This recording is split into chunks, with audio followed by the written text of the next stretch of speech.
Adolf Hitler grew up in the small Austrian town of Linz, surrounded by rolling hills, quiet streets, and a river that shimmered in the afternoon sun.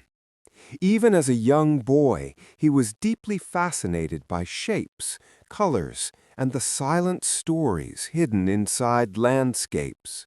While other children played games, Hitler spent hours sketching buildings, imagining cities, and dreaming about a future where he would become a great painter whose works would be displayed in grand European galleries.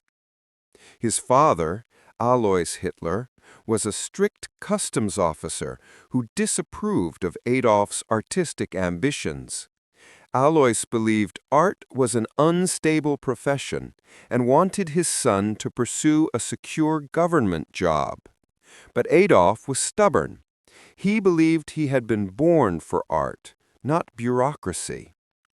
When Alois died in 1903, Adolf felt as though a heavy wall had collapsed in front of him.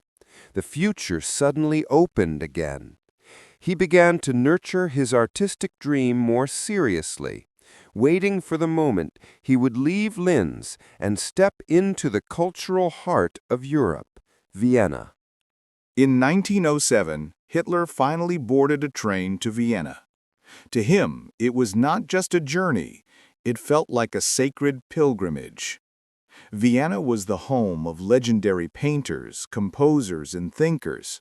The city was alive with music, art exhibits, philosophical debates, and political tension. For a young dreamer, it was both paradise and battlefield. Hitler rented a small room near the city center. Days were spent visiting museums, studying architecture, and walking through the grand avenues, imagining his future as a celebrated artist. He prepared his portfolio with immense confidence. He believed the Academy of Fine Arts Vienna would immediately recognize his genius.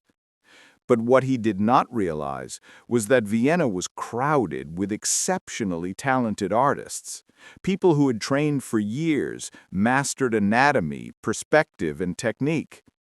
Hitler's drawings, though neat and detailed, mostly focused on buildings.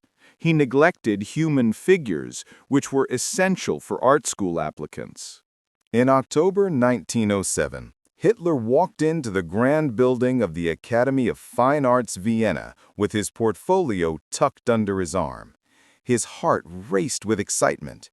He believed this moment would change his life forever. But the reality was harsh.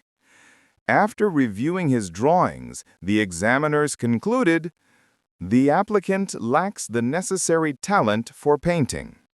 They suggested he try architecture instead. Hitler was devastated. His dream collapsed in a single sentence. Yet, he refused to accept defeat. He convinced himself the examiners had made a mistake. He would return next year and prove he was destined to be an artist. In 1908, Hitler tried again. He spent months practicing, refining his lines, and sketching more buildings, still avoiding human figures. By the time he walked into the academy for the second evaluation, he felt confident again. But the rejection was even more decisive this time. Not only did the examiners fail him, they dismissed his work without hesitation. For Hitler, this was more than a rejection. It was a personal catastrophe. The dream that had shaped his entire youth shattered beyond repair. Years later, historians would often say, if Hitler had been accepted into art school, history might have taken a different path.